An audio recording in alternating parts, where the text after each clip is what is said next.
Hello, welcome everyone to Ojas Tattwa's interview with experts or wisdom talks with experts. And today we have a very well-renowned Ayurveda doctor, Dr. Prasad. He's a postgraduate in Ayurveda and has been practicing Ayurveda since 1996. And he has learned from his guru, who was a Padmabhushan Vaidyabhushanam Raghavan Thirumulpad, and he has extensively learned Ayurveda philosophy and all the basic principles, and has served as a principal in Ashtanga College and as a medical superintendent for many years. And post 2000, Dr. Prasad has spent most of his time in research-oriented work and spending more time with children with autism spectrum disorder. So welcome, Dr. Prasad. Namaskaram, and thank you very much, Rakesh ji, to be with you on this platform. Thank you very much. Thank you. Thank you. We are really blessed to have you here and hope that our viewers get some good benefit after this video. With our first question, I know these viewers who are watching, the segment is on children with autism spectrum disorder and how Ayurveda can help. So I'm sure that viewers may have come in contact either in their own family or someone close to who have been diagnosed with autism. Just wanted to get your thoughts, YG, like why autism has been on the rise. And then just to add to that, what are your thoughts about the causes for autism? Yeah, it is a fact that the cases of autism spectrum disorder children are definitely they are increasing. Across time, we can find that the number is increasing. Especially, I observe that in the post-pandemic period, there is again a hike in the number of cases reported. And coming to the causes of autism spectrum disorder, it is actually a gray zone. Many a times we may not be able to give very specific answers for that because there can be multiple factors playing behind. So, what we can do is to point out some risk factors, which are mostly the potential causes that can push a child to the spectrum issue. So it is not the one and only specific reason, but one among many. And maybe I can summarize a few of them, like see the high levels of maternal stress during pregnancy, then a established or non-family history of similar disorders or any other behavior problems or even some psychiatric disorders. Then see the use of certain medicines during pregnancy, which can be see influencing the digestive tract, the gut flora, etc., etc. Especially certain antibiotics, certain psychiatric medications, all these things can be causing or at least increasing the possibility of autism spectrum disorder. Then perinatal injuries can trigger. Then age of the parents, higher the age, more are the chances of the child becoming autistic. Then the sleep deprival, many factors like sleep deprival of the pregnant woman, then lack of emotional support. Then now I think we have lots of issues connected with these things. And there are some controversial statements as well, like the excessive use of antibiotics during the early childhood. Then, at one point of time, even certain vaccines were suspected as triggering or precipitating the chances of autism spectrum disorder. And now I think genetic causes are researched. Then epigenetic factors. So I think the causative spectrum is enlarging. So we are not able to many times pinpoint as this is the cause for the precipitation of ASD in a given child. So it is still a gray zone. Got it. Got it. Thank you, Vaidya. I think that's good. Good. I know I know even the toxins in the environment, like metals being introduced, lead, other things, Yes. they Yes. sometimes tend to, but like you said, it's very hard to pinpoint, and there could be multiple causes that could lead to a ASD diagnosis, right? Exactly. Correct. Yeah. So with that, let's move on. I know you've been spending a lot of time researching into this topic, solely doing this. And I'm sure there is some eye care also you're doing at your clinic in Thrissur. Can you tell our viewers that how is Ayurveda playing a role or in helping ASD kids? Yeah, that's a very interesting question because see, as a system, Ayurveda has got a very uh, holistic framework which can accommodate any of the human ailments, any of the human suffering, and find effective solutions for most of them, effective and safe solutions to most of them. So, from my experience, I can say that, see, autism spectrum disorder as such may not be a item which is listed in the pathology textbooks of Ayurveda. But interestingly, the theoretical and philosophical framework of Ayurveda can decipher what autism spectrum is, which all areas are to be focused primarily when we are trying to make an intervention, and what all things can be the potential tools in the intervention. So, in my case, also, I was working with this theoretical framework of Ayurveda so as to translate it into the effective intervention in ASD. So I found out that the way in which body is identified and explained in Ayurveda, the way in which mind or the cognitive sum of the individual is explained in Ayurveda, and how the interplay between body and mind is understood as per the Ayurvedic philosophy. These are all adding value to the way in which we are understanding and addressing the problem of ASD. So we have got a very strong point of intervention or entry into this care of autistic children. So I think I can explain it more as and when say maybe with your next question or some of your points which you are going to raise. Sure, sure. Definitely. But that's good. Good to no, so yeah, let's get to the next question. I think it's about, I know Ayurveda focuses a lot, like you mentioned, it's a holistic approach, right? We are not going to one symptom and trying to suppress it, but you look that child or that person as a whole, a mind, body, and spirit, and then you start intervening through the principles of Ayurveda.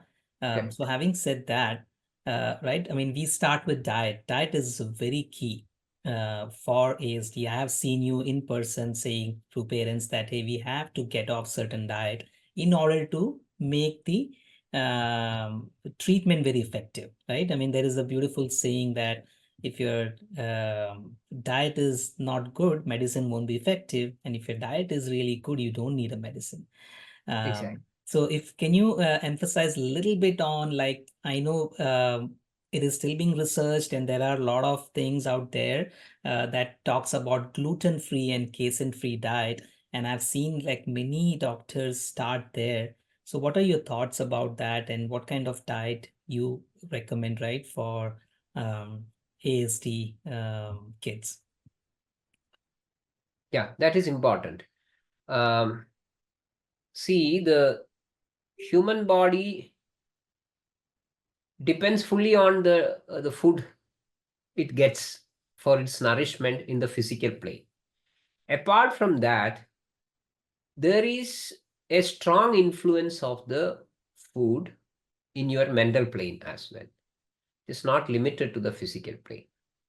And earlier I suggested that, or I pointed out that the interplay between mind and body is so crucial in deciding how uh, functional a human being is in all spheres of existence, like physical, mental, emotional, social, in all these aspects. So, how the body is processing its food and converts it effectively into the bodily tissues is going to be very crucial in deciding how clean the internal environment of the human being is. And this sort of a environment of the human body is going to influence the way in which the mind is going to manifest in that person. So, however brilliant your intelligence is, your cognitive skills are, if the foundation, that means the body, is not conducive for its manifestation, this brilliance is not going to be effective. This brilliance is not going to be functional. So this interplay between body and mind is of a crucial significance in Ayurvedic understanding of human beings. And as I mentioned earlier, the quality of the food and the capacity of the body to process it, segregate it, and distribute it within. This is going to be so crucial. So that is how we highlight, or that is why we highlight the importance of diet in the care of autistic kids. Actually, it is not limited to the care of autistic kids. It is a general approach of Ayurveda that diet is a, or the most important, not is just a, it is the most important part of any healing process. And coming specifically into the gluten-free, casein-free diet, it is actually an example only. Because see, there are many similar grains and food recipes and foodstuffs which were considered as safe and excellent even at one point of time in our journey, are now branded as very dangerous. Why it is happening? Maybe because of excessive human intervention, technological intervention, to manipulate their stuff for various reasons, including the high productivity. Some way or the other, I think the capacity of the human beings to process certain foodstuffs safely, effectively, and to make the proper nourishment out of them is deteriorating. And as a result, Certain foodstuffs which were branded as excellent superfoods are now relabeled as dangerous stuffs, toxic stuffs. And the gluten, the proteins called gluten and casein, they are just examples. I think there may be more inclusions into that list of superfoods which turned out to be dangerous stuffs. So, in my observation and in the observation of many other people who are into the care of autistic kids,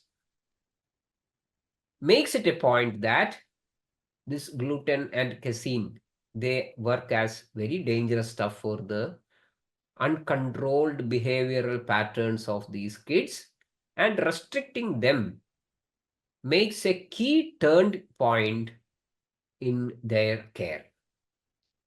So we have made a diet pattern which has got a label that this is basically a GFCF or gluten-free, casein-free diet, but it is not limited to GFCF.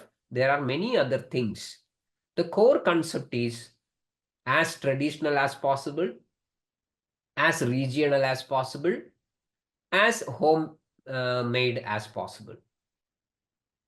Because all these things, all these aspects are important in keeping the healthy interplay between the mind and the body.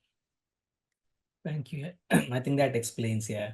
Yeah, we always focus on diet. I mean, as I'm also still learning, it does make sense, like how food can influence your mind, right? And then start that neurological disconnection, and the behavior can go really absurd. So, yeah. Into the next question, right? What are your thoughts about the multimodality approach to help the ASD symptoms, right? So, for example, any therapy services that can be provided to the kid, adding Ayurveda protocol, coming all this together. Just wanted to hear from you. Have you seen like significant help for the kid, um, uh, and see some of the symptoms get suppressed, or you see even see improvement in the kid? Yes, that is really important. That is really important because there are many uh, important and effective therapy procedures like speech therapy, applied behavioral analysis, occupational therapy, and the list is very big, which are established to have positive influences in the development of autistic children. But when we bring Ayurveda to the scene, it is going to make a world of difference because the Ayurvedic strategies are so unique in such a way that it makes the body, its pathways, its connections with the cognitive functions extremely clean and clear. So, what happens is when Ayurveda is taken as the foundation, the other therapies, their concerned people, experts, they get a chance to work on a cleaner environment, which is going to multiply the outcome of their interventions. I have observed this. Children who are getting this conventional therapies like speech, occupational, ABA, all those things, later they get enrolled to Ayurvedic protocol. They take the fundamental advices of Ayurveda, take the therapies, including a sort of Panchakarma treatments. And then, after this break, when they go back to their therapy centers, they excel. Their response is quite interesting, quite enhanced to the same set of therapies what they were undergoing earlier. And obviously, all the parents report that the therapist ask, what happened to this child all of a sudden? When you come after the vacations, he started responding very well. What medicine did you start, or what magic did you work like this? So Ayurveda is going to be a boom as an extra support, as a efficient complementary part to the conventional therapy protocols like speech therapy, occupational therapy, ABA, and so on. So, undergoing or subjecting the child for a course of systematic Ayurvedic protocol is going to make the matters much, much better than otherwise. So, Very that is nice. what my observation is. Very nice. That's very encouraging. I'm sure parents can take some takeaways from this, right? So thank you, Vaidji. Moving on to the next question. In your practice, right, do you have any statistics on improvements in ASD symptoms using Ayurveda protocols, right? Adding to that, does age play a role in the recovery and management of this ASD? Okay. Yeah. See, just to make some sort of a observation in this regard, few years back, we made a study. Actually, in our protocol, we have got 3 phases. First phase is about a basic preparation of the child with the dietary modifications and some elementary Ayurvedic medicines. In the second phase, it is a phase of hospital stay. And in the third phase, it is the phase of some specialty medicinal agents. So these are the 3 phases. So for a sake of understanding the impact and also to get some sort of a data, we studied systematically a group of 20 children, Indian children, uh, going through the first phase itself. I have the statistical detail of that observation. And interestingly, we took 10 parameters as the points of observation, like speech and communication, hyperactivity, eye contact, then name call response. Like that, we took 10 points, and parents were scoring them. What is happening in the beginning at the time of reporting, what is happening in between, and what is happening at the end. And interestingly, in this study, we saw that all the children improved in all the 10 parameters, out of which 2 were not statistically significant, but they were also showing improvement, of course. But technically speaking, 2 items, I think it was about the name call response, number 1, and one more thing, I don't have that data right away with me, but those 2 items were not, even though they were showing improvement, those improvements were not statistically significant.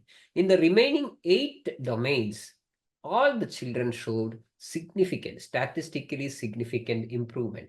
Actually, that matter is under processing for getting published, so I'm not in a position to share it on the screen as of now, but I can give you the details later. Now, there was a second part of the for the question that was about. Can you just remind me that? Yeah, I it's think. the age. Does age play a Yeah. role Yes, in yes, the? yes. Age is a very critical, plays a critical role, because see, if you enroll a child soon after the diagnosis, I mean somewhere around between 1 and 3. Earlier it was made mandatory that okay, before the age of 3 you should not diagnose a child as autistic, but now, as with increased awareness about the problem, even the caretakers or the play school teachers, they are able to raise some sort of a doubt about this is a child which is a potential candidate for a ASD like that. So that is the way in which the information has changed the public mindset. So once the child is reported and enrolled in an Ayurvedic protocol right after the diagnosis, the chances are very, very high for a reversal. Whereas with the increasing age, there is a decline in this possibility. So generally these days, I make it a point that up to 10 chances are high, beyond which I think it will be more about a management of problem areas alone. We will not be focusing on a reversal of ASD program anymore. But in younger children, that is not the case. So age is definitely this is because, you see, putting the protocol in place is becoming more and more difficult in every aspect. As and when the child is getting established with his ego, his likes, dislikes, opinion, what he wants, what he does not want, all these things are going to be influential. So definitely, younger the age, better the chance. That is the motto. Sure. No doubt about it. Thank you. Yeah, I think it makes sense. Yeah. And brain is also developing, so probably you are able to tune that better if you intervene Exactly. earlier enough in the age. Right. Yes, yes. Okay. Another question, we are almost there. One more question is, how often do you recommend to undergo this Panchakarma treatment for the kids, right, who have been diagnosed with ASD? Yeah, actually, there is no any standard advice for that, because Mhm. it all depends on the improvement and the other factors. Say, for example, age. In a very young child, uh, perfectly complying with the program and showing good improvement with each sitting, I strongly recommend to repeat the hospital stay and the Panchakarma type of therapies every 6 months. But I think if is a grown-up child, the response is very limited, even though it is plus, it is positive. I think a 6 month intensive program may not be going to make much a difference in that. Then I think, okay, you come for an annual course, because there are multiple things, no, that when the outcome is limited and the cost factor is definitely a countable one, I think we have to make some sort of a strategy in these regards. So for those young children, complying the program fully and the responses are good, definitely I think we can ask them, encourage them to attend the therapy sessions once in every 6 months. That will be nice, and it shows really, really encouraging results. That's good to hear. Yeah, no, it's very promising.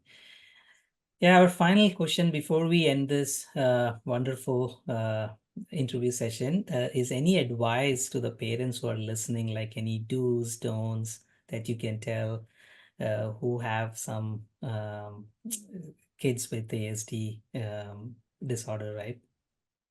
Yes, definitely. Definitely. See, I can list a few at least. I do not know whether I may be missing a couple of them. But primarily, see, the system, anything outside, something outside, cannot replace the care, love, and affection that the parents can offer. So be the caretakers of your children, especially in the early growing age. That is the most important. Do not try to substitute it with something else. Whatever, however efficient that alternative system is, parents are the best caregivers, and it is the privilege of the child to have it. Don't deny it. Number one. Number two, see, gadgets are going to be the biggest threat for the healing of your child. So never expose your child to a gadget, especially the mobile screen, whatever the program is. Sometimes the parents find excuse for giving the mobile phone that he is watching to devotional songs only. It is nursery rhymes. He learns a lot from the screen, or it is all about the general knowledge sessions. My request is, please do not find excuses for giving these mobiles. It is going to harm the brain of the child. So zero screen is my advice. Zero screen. And take care of the diet of your child. As I mentioned earlier, diet is going to be so critical in the brain development, in the behavioral development, and also as well as the physical development. So don't hand over the responsibility of making the diet of the food of your child to the corporate agencies outside. Make your kitchens functional, and be very calm and uh, composed, even if you have a child diagnosed with ASD, because your peace of mind, your calmness, your determination is going to be the biggest advantage in the entire process of healing the child. Panicked parents, anxious parents, depressed parents, these are all going to be big constraints, big challenges in the entire healing process. Then follow and follow to 100% the protocol which you select for your child. Never try for protocol shopping, moving from one, then continuing it partially, then jump to the next, continuing complying it partially, then move to the third. And at the end of the day, everything is going to mess up and the outcome is zero. And next is, don't think that more therapies means more outcome. Sometimes the children diagnosed with ASD are having a tight schedule, even tighter than maybe the heads of nations. Like from morning 8 onwards, night 9 o'clock, they will have 1 hour, 1 hour, 1 hour slots of n number of therapies. Please do not torture your child with these sort of therapies. Be very intelligent, be very choosy, and be very judgmental. See very with patience and deep understanding which works for your child and which is not, and be very intelligent in the selection. Similarly, don't over medicate your child. Do not depend on very high power medicines, including antibiotics, for silly reasons. And never self medicate. Sometimes that also is going to harm your child. And always look for your behavior. We say that the child has a behavioral problem, and we think that behavior wise we are all normal. Sometimes a mild behavioral modification from the parent side will make huge leap forward in modifying the behavioral pattern of the children. So these are some some advices that I would like to give to the parents based on my interaction with them for many years. No, this is great. Very good advice. Thank you so much, Vaidyaji. With this, we'll conclude. We really appreciate you coming on this program. Your experience is extremely valued. Your research you continue. So please keep doing the good work. And I'm hoping to see you again with some more detailed sessions. We can talk, like small videos that we can help parents around the world with this digital online thing. We are able to reach many lives across the globe, and this is very sensitive topic and very close and near and dear to all of us. So I hope we can keep helping. So thank you so much. um, Thank you, Rajesh ji. Thank you. Pranams and best wishes for your wonderful effort. Thank you thank very you, much. thank you.